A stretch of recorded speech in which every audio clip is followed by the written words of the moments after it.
Hoy continúa la batalla para construir aviones que sean cada vez más rápidos y más eficaces. Los diseñadores no dejan de hacer pruebas con nuevos materiales, ampliando los límites de los conocimientos aeronáuticos. Cuando ven las palas barridas piensan, cielos, esto es distinto porque va a ser diferente a lo que han visto antes. ¿Es todo lo perfecto que puede ser? ¿Cuánto nos estamos acercando al límite en aviones comerciales?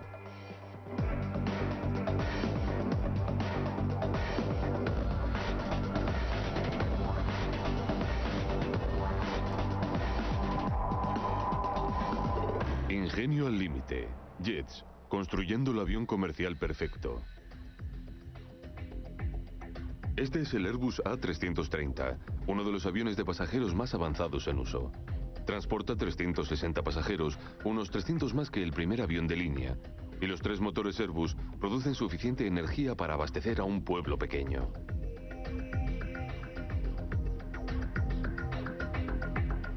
El avión de pasajeros moderno es un milagro de ingeniería, pero el viaje del diseño para llegar hasta aquí ha sido una historia extraordinaria de inventiva y tragedias. Desde el principio, el sueño de los diseñadores aeronáuticos era construir un avión de pasajeros que combinara el excelente estilo del transporte en el viejo mundo con la alta tecnología, la alta velocidad. En los años 40 se inventó algo que revolucionaría el viaje por aire: el motor a reacción. Fue una época excitante. Los motores a reacción eran la auténtica noticia.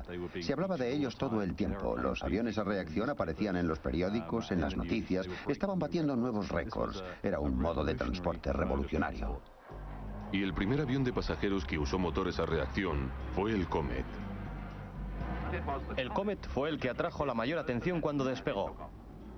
El Comet, desde el principio, redujo casi a la mitad el tiempo que se tardaba en ir a cualquier parte. Por ejemplo, el primer vuelo, la primera vez que un avión a reacción de pasajeros volaba de Londres Heathrow a Johannesburgo, en Sudáfrica, el 2 de mayo de 1952, tardó 18 horas, y antes tardaba 32, así que fue un gran paso adelante. Un motor a reacción moderno tarda 15 días en ser construido y cuesta unos 10 millones de euros. Tiene 2 partes principales: el motor y el ventilador. Para que cualquier nave vuele necesita alguna forma de propulsión, y la más sencilla es el globo de un niño. Llenas el globo de aire y cuando sueltas la boquilla el aire escapa empujando el globo.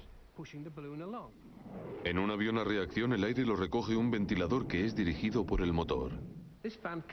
Esta turbina recoge alrededor de 1 tonelada de aire por segundo. Lo impulsa hacia atrás y empuja el avión por el aire. Se recoge 1 tonelada de aire por segundo, que es suficiente aire para vaciar 2 pistas de squash. Para viajar más rápido, los diseñadores sabían que necesitaban pasar más aire por el motor. Esto se convirtió rápidamente en el santo grial. En 1950 se diseñó una pala de ventilador para un motor a reacción de unos 30 centímetros. Los diseñadores sabían que la forma más sencilla de mover el aire a través del motor era aumentando el tamaño de las palas del ventilador. Pero así se estaban creando otro problema: las palas más grandes pesaban más. Así que en los años 70 intentaban encontrar una manera de hacer palas más grandes y más ligeras. La respuesta: hacerlas huecas. Estas palas huecas se utilizaron en 1984 en los Boeing 757 y después en los 747 y el Airbus A320. Pero no es fácil hacer una pala hueca. Los diseñadores de Rolls-Royce descubrieron que los 2 paneles se doblarían y vibrarían. Para evitar esto, hallaron una ingeniosa solución. Necesitábamos una pala hecha con 2 paneles de titanio, con un interior como un panal que evitara la vibración, lo que yo llamaría palpitar. Así que se mueven relativamente cerca la una de la otra. Pero las palas huecas no fueron el final de la historia. En los años 90, buscando lo último en motores, Hilary Barton y su equipo estudiaron diseños creados por ordenador para mejorar la forma de la pala. Lograron un diseño radicalmente nuevo: una pala barrida. Y consiguieron hacer palas aún más ligeras, cambiando su forma de construcción. La última pala se construye a partir de 2 paneles de titanio, con un tercero en el medio que los une, y básicamente forma un sándwich con un relleno en medio. Luego, un segundo proceso de manufactura consigue la magia. Se aplica un calor extremo al sándwich y se inyecta un gas inerte dentro. Y esto hace que los paneles externos se inflen. Y eso hace que el corazón de titanio se encuentre entre 2 paneles formando una única estructura. Y al unirse forma una estructura ondulada que tiene una forma como de zigzag. Una forma que hace que este motor sea tanto ligero como extremadamente fuerte. Pero Hillary cree que lo que llama la atención de los pasajeros es la forma rompedora de las palas.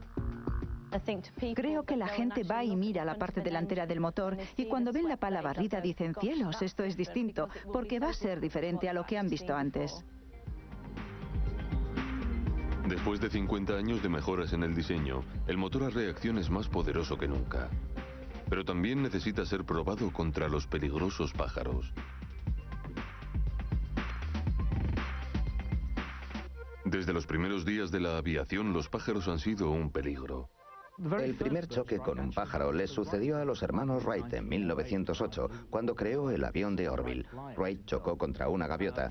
La primera tragedia fue en 1912, cuando a Carl Rogers, que también volaba en un avión similar, se le estampó una gaviota en los paneles de control y desgraciadamente murió a consecuencia de ello. Desde entonces ha habido choques con pájaros. Con la llegada de los aviones a reacción, las cosas cambiaron. A veces un choque con pájaros derribaba el avión, a veces no. Después un avión se estrelló al despegar en el aeropuerto de Boston y murieron 62 personas. Cuando se sospechó que se trataba de un choque con pájaros, la ornitóloga Roxy Laybourne decidió resolver el misterio.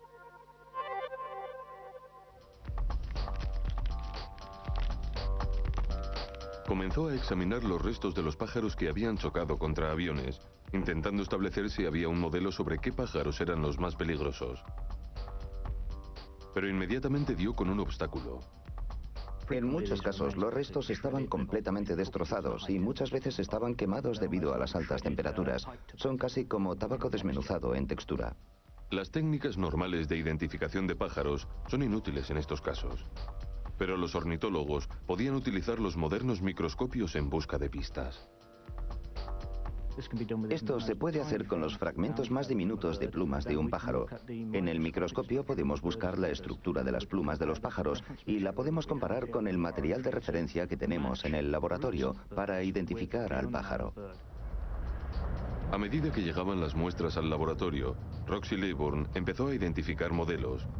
El factor crucial no era el tamaño del pájaro, sino si se trataba de un ave que se deja caer, como las gaviotas o los gansos. Los pájaros solitarios, como los cernícalos, por ejemplo, que podrían atravesar los aeropuertos, son mucho menos peligrosos para el avión porque vuelan solos y únicamente pueden chocar contra un motor. Era el choque múltiple, cuando el motor aspira más de un pájaro cada vez, lo que podría derribar un avión. Con esta nueva información, los diseñadores de palas empezaron a crear sus productos teniendo en cuenta la amenaza real de los pájaros. Se prueban todas las palas nuevas para ver si soportan el impacto de gansos de 2 kilos. Esta pala de Rolls-Royce está diseñada para disipar la energía del impacto. Se flexiona y solo tarda 2 rotaciones en volver a la normalidad. Una vez que ha rotado 1 o 2 veces, la pala vuelve a su forma original y sufre muy poco el impacto. Pero esta prueba representa a un solo animal y una sola pala. ¿Puede un motor en pleno rendimiento, que cuesta 10 millones de euros de tecnología punta, superar la prueba definitiva? La peor situación posible, un choque múltiple de pájaros. Antes de volar, todos los motores a reacción nuevos deben sobrevivir a una prueba definitiva, el choque múltiple contra pájaros. En un escenario ficticio se monta un motor a pleno rendimiento con un valor de cerca de 10 millones de euros y se le disparan 6 pollos muertos. Está claro que no podemos mover el motor hacia adelante de la velocidad de un avión, así que tenemos que disparar los pájaros al motor a esa velocidad. Se usan 6 tubos con aire comprimido para disparar los pájaros al motor. Aquí el objetivo es que el motor siga funcionando y no debe perder más del 25% de su potencia. Se disparan 6 pájaros. Se aprecia un ligero cambio cuando las palas se flexionan, pero el motor solo pierde un 3% de su potencia, así que este despegue habría tenido lugar sin altibajos y sin riesgo para los pasajeros a bordo. Gracias al detectivesco trabajo forense de la ornitóloga Roxy Leyburn en los años 60, todos los aviones a reacción de pasajeros ahora se construyen para soportar un choque múltiple con aves.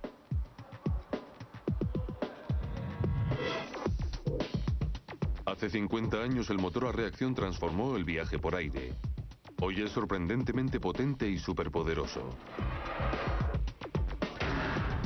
Es el corazón del jet de pasajeros.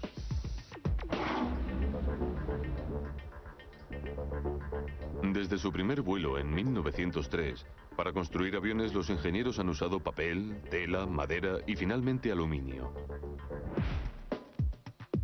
Pero para conseguir el máximo de un avión a reacción, debería volar a más de 10.000 metros de altura, donde las temperaturas son de 40 grados bajo cero. Esto probaría los límites del aluminio. En 1952 despegó el primer vuelo comercial a reacción del mundo. Diseñado para volar a velocidades de más de 800 kilómetros por hora, es el primero de una nueva generación de aviones de pasajeros. Para que los pasajeros estuvieran cómodos a 10.000 metros de altura, el Comet tenía que estar presurizado y ser suficientemente ligero para el motor a reacción de primera generación. Los primeros motores a reacción no eran tan potentes como los que vinieron más tarde, así que la construcción tenía que ser lo más ligera posible. Para conseguir esto, los diseñadores del Comet hicieron un aluminio excepcionalmente fuerte.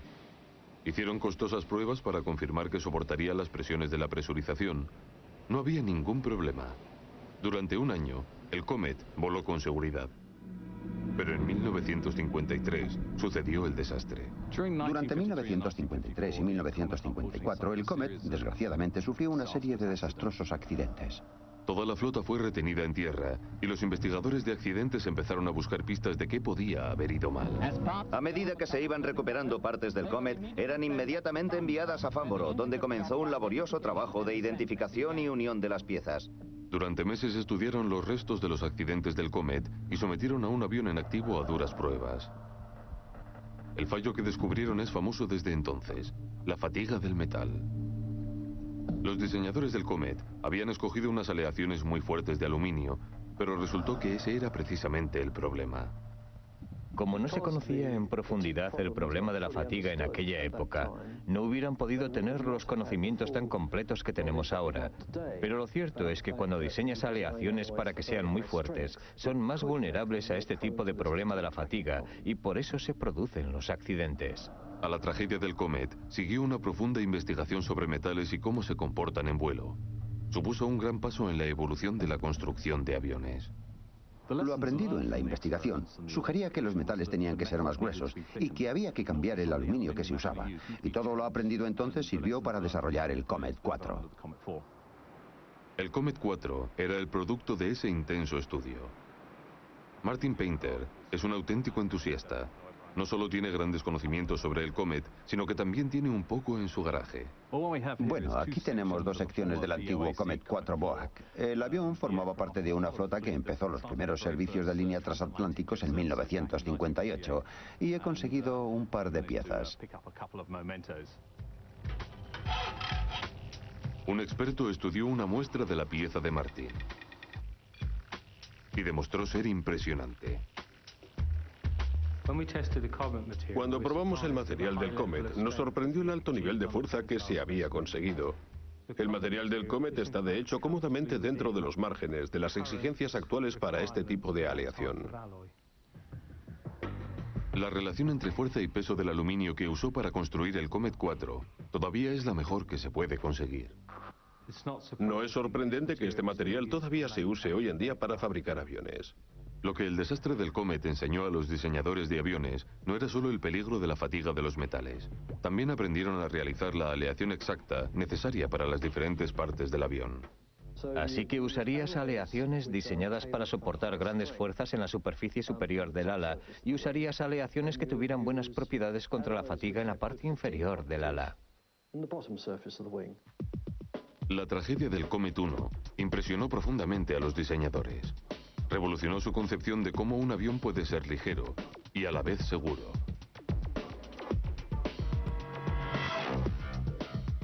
Un avión de pasajeros no puede estar hecho exclusivamente de metal. El piloto necesita ver por dónde va, y también para los pasajeros es agradable ver el exterior.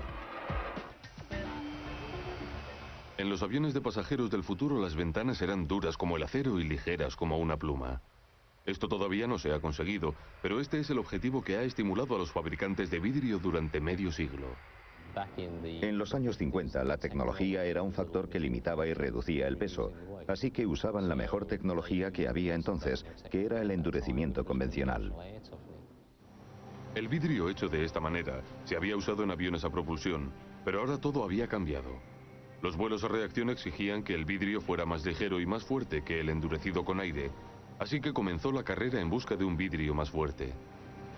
Para endurecerlo hay que quitarle el calor rápidamente. En los años 70, los 20 años de investigación de Pilkington en Birmingham dieron su fruto. Consiguieron una forma radicalmente nueva de hacer esto. Hoy en día, la clave de cómo funciona sigue siendo un secreto muy bien guardado. El vidrio viene por un sistema de barras. Se abre la puerta del horno. El vidrio entra en el horno. Está ahí entre 2 y 3 minutos a unos 600 grados centígrados. Luego sale del horno y entra en polvo. Parece líquido, pero en realidad es un polvo que está fluidificado gracias a burbujas de aire que lo atraviesan, lo que permite que el vidrio penetre cuando sale del horno. Este sorprendente polvo es muy eficaz para quitar el calor y en consecuencia para endurecer el vidrio. ¿Pero de qué está hecho? Por desgracia, no puedo darles la fórmula química, porque es material confidencial de la compañía. La última tecnología puede producir vidrio con la mitad de grosor que el que se usaba en los aviones de los años 50. Y tiene una fuerza sorprendente.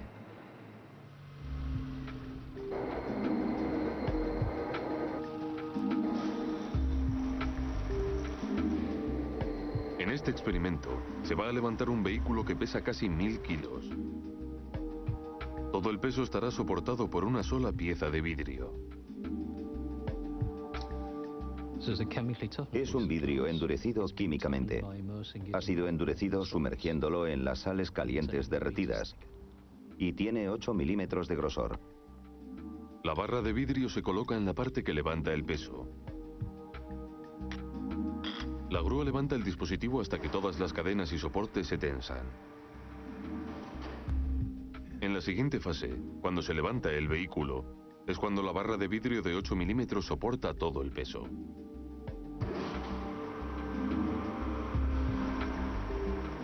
La tecnología más moderna, las condiciones más extremas, un peso muerto de unos 1000 kilogramos sobre un solo trozo de cristal.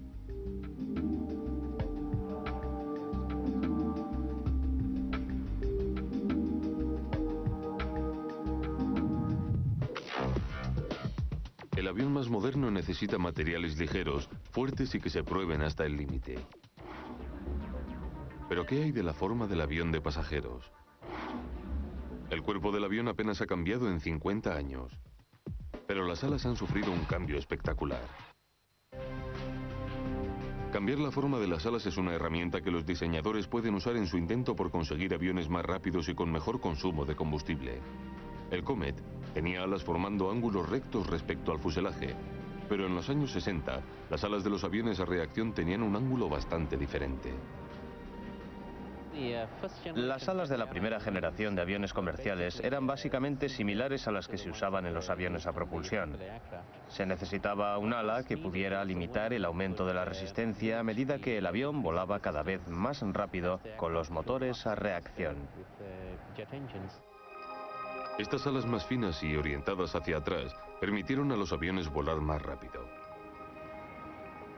Pero a medida que iba aumentando la velocidad, los ingenieros descubrieron que habían creado un nuevo problema.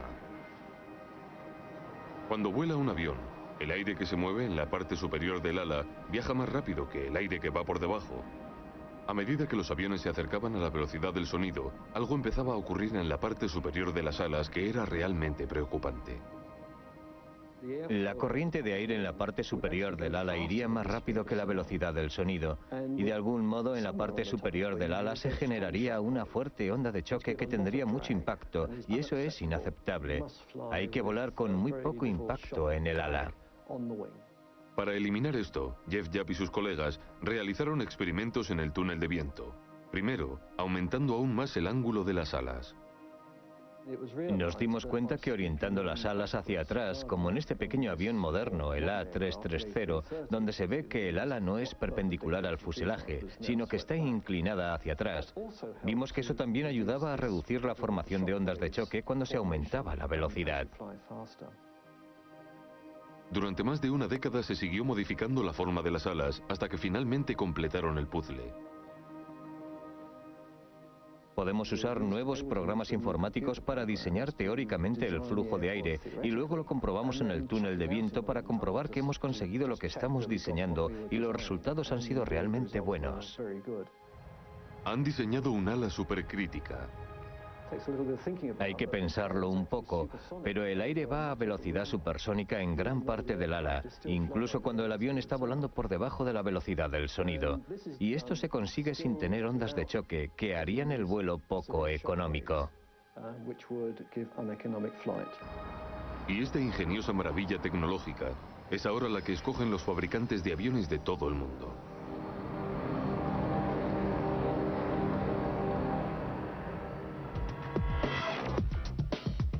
Las alas modernas han conseguido una combinación vanguardista de mayor velocidad y menor consumo.